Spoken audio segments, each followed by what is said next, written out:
Race number 11, Racing just is started. One slow out, and that is Pagano. We have Carez, break weekly at a start. Telenovela is on the outside. Corduo in between horses. Leica in Manila. Intramuros comes next, then followed by California.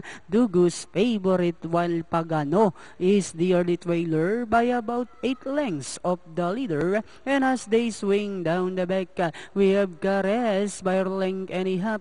Telenovela in second. Leica in Manila is on the outside to take second. Then next on line is Corduo. Intramuros, California, Pagano, while Dugu's favorite is still running at the tail of the field.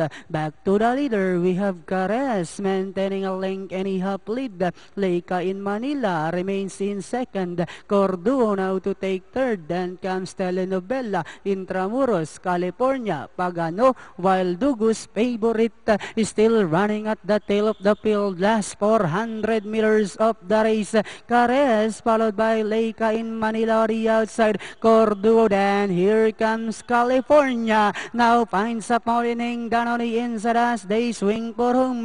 Carez this time by about 3 lengths. Leica in Manila, California is down on the inside. Corduo, then comes Intramuros. Last 75 meters, we have Carez followed by California by the rail, and finally Carez, California, Leica in Manila.